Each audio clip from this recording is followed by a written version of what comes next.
So let's go. You should see my screen now, looking good. Yeah, Haxe, Checkstyle, and continuous integration is my topic today. A few words about me. Let's see. Yeah, here's PowerPoint. Nicolas Banspach. I think the first name is a very good one for a Haxe developer. But even my mother calls me Nick, so please refer me as that. I've been working at InnoGames now for more than 11 years, and on Forge of Empires, the same project that Daniel is working on, basically since production started, which was more than 11 years ago now. Quite an old game, but still going strong. Apart from that, I'm also a father of two, which you can see here. I'm a diving instructor, lots of other things, but that's talk isn't about this. And I noticed that I currently still owe you one. You might be thinking that, well, I know this guy, he already did a talk about Checkstyle in April last year when we had the last Haxe in, and it's true. And the thing is, I ended my talk last year with this slide. So basically, I announced that our next step will be the BITBUCKET integration and passing all the Checkstyle output that we have and adding it into our continuous integration workflow. And it's a bit like those drawing things that you draw a circle and a square, and then you end up with a pretty nice picture of an owl. But yeah, the steps in between are missing. And while I continued working on that last year, I noticed, okay, it's not as easy as it sounds, and it's not as easy as it looks. So this is kind of a follow-up. This isn't about Haxe Checkstyle in setting up and rule. If you want to know something about that, what's the recording from last year, this is about integrating it into our BITBUCKET. Let's take a look at our workflow that we have. It's pretty standard. I'm just gonna go over it. Basically, whenever I work on a feature, I create a branch. When I'm done with the feature, I create a pull request, and then continuous integration is one. So basically, we compile the game, see if it's once merged into master, and also another developer will take a look at it and see if it's any good. He will do a review, and the important thing that only if it's approved and the continuous integration is successful, unit tests, whatnot, I'm able to merge it into the master branch again, from which we will later create release branch. So master should at all times be working. Now, those reviews that we are doing, and where we spend considerable amount of time in our days, is basically going over the changes and looking at that. They should be about the architecture, the logic flaws, possible side effects even that changes might have. But it used to be that there were also a lot about coding guidelines. So a lot of time was spent, okay, here's an unused import, here's something that has that extra line, curly brace doesn't go into the next line, stuff like that. And our idea was, now that we have those pretty nice Checkstyle output in VS Code, let's add this to the continuous integration. So I reused that picture from last year. Basically, it was my son's attempt to automate tidying up his room. So he built a Lego robot. 1.5 years later, it still doesn't work. The room is still a mess. But the mission was do the coding guideline checks with Checkstyle and the continuous integration part, and add them as comments into the review process. So save some time for us developers. Okay, first thing we noticed is, okay, we have a legacy code base. We have currently around 8,000 Haxe files. Number of violations on a complete one is 40,000 plus. That's a bit much to put on a single developer. So the idea was, okay, let's narrow it down, keep it to the changed file, because we have the voice code rules. So basically, whenever you work on a file, whenever you change something here, you should tidy up, you should leave it better than it was before. So let me elaborate a bit on the idea. Basically, we have some class in the master branch. We create our own branch, make a change. And as you can see in the last thing here, we have the pull request with that name var. And the desired thing was to have basically a comment in here. Okay, on line 4, you have an unused local war. Pretty straightforward. Let's have checkstyle 1. It will report a violation on line 4. Add it to line 4. Done. The thing is, it doesn't work like this. Why doesn't it work like this? Well, consider this. We have this class in master. I create my branch, I make my change, and create the pull request. But we don't below here, master changed in the meantime. Basically, someone else worked on that, introduced that I variable, and it's no longer, oh, I messed up the 9 numbers within those things. So basically, it's no longer, the change is no longer in line 4, but take a look here, it's now in line 5. Oh, and basically, that was what happened. I added the comments to the 9 numbers, and actually it was in the wrong line. Totally confusing, didn't have anyone. It was a mess. So it's a bit more complicated than that. So I step back. Why is it like that?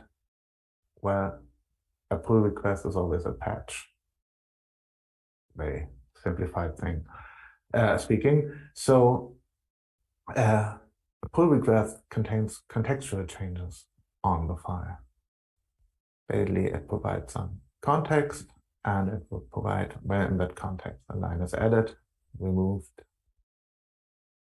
We're not interested in the removed file lines at all, because I get to that.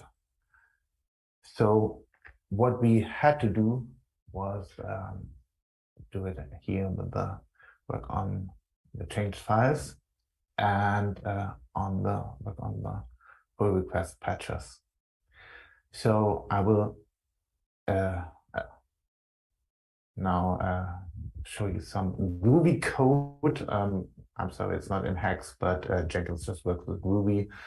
I'm not too fond of it myself, but it's just what you have to use if you want to write Jenkins script. So we had to talk with BITBUCKET and get some extra information about the pull request. First thing here is getting the pull request diff, which is a rather complex thing. I want to internally, BITBUCKET has a REST API, so I would like to say we have something really nice here going on with Groovy, but internally it's just doing some curl requests of authenticating and retrieving some JSON, sending and retrieving some JSON data. So we retrieve the diffs from BITBUCKET, and first thing what we do here is filter for Haxe files, because we are not interested regarding Checkstyle and anything else. We also have in that repository the backend with using PHP and a lot of configuration files, XML, JSON, that's not the thing.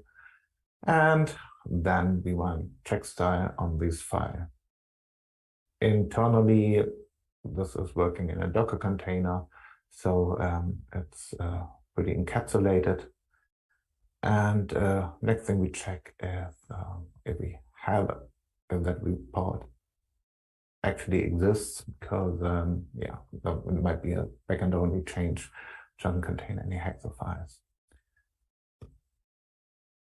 In the next step, we process this Checkstyle report, and this is quite interesting. So basically, the Checkstyle report, the JSON format, we objectify it. We just take this thing, and it contains a message, which is the actual Checkstyle violation we have here, and an internal line number, which isn't helpful, but from the div object we get from BITBUCKET, we can map it here. So basically, this is the file getLine type. File getLine type internally just returns anything if it's an added line or contextual line, so basically the line above and below in here that basically defines the position. And so with that line type, we have the next step, which is to create an anchor. And this anchor is actually an anchor into the div or into the patch file we have. And this is a pretty neat thing. And finally, we can add the comment to the resulting anchor. Quite a nice thing. We have this data object we create here and submit it then to BITBUCKET via REST API. And voila, finally, we got it working. So basically, all the Checkstyle violations we have will now appear as a comment in the BITBUCKET thing. And all the tests we're doing will be visible to the author as a comment and also to the reviewer. So it's not as easy as extracting the line numbers and adding it there. Interesting question now for us. Was it worth the effort? Spending quite a lot of time on making this work. And I have to say it definitely was. So reviews are faster because there's a big point that you no longer have to check, or basically a lot of things is automated. A lot of comments are already done automatically. Unused imports are found. They are thorough, and it basically changed the way we do our reviews. They are by now more about architecture and logic and less about coding guidelines. This is still going on. Side note to this is that Checkstyle violations won't stop you from merging into the master branch. The situation is we have some false positives still. It happens occasionally. And that's some stuff that, yeah, basically is enforced a bit on us, like commenting classes and stuff like that. And so this is kind of good. So all in all, it's an interesting thing. If you want to really work on any pull requests, keep that in mind. This was my short follow-up on last year's talk and how we made that possible, and maybe also the announcement. We are finally there, we have it working. And I would love to answer any questions you have now. Okay, so we don't have a question, but we have a comment from Osaka Red that reads, I bet it's possible to integrate into the Jenkins using the JVM output, although I'm sure they thought of that. Does that make sense? Yes, we thought of that. To be honest, I didn't get it to working. But yeah. So currently it's the manual, the long way. Okay. Right. All right. So probably we're already, yeah, we are now a bit very much ahead of schedule. I'm sorry for that. Much ahead of schedule. Yeah, it's okay. I think the internet gods will forgive us if we're ahead of schedule. So I think we'll just move on then to our next speaker, who is Robert, who is speaking for the first time. And yeah,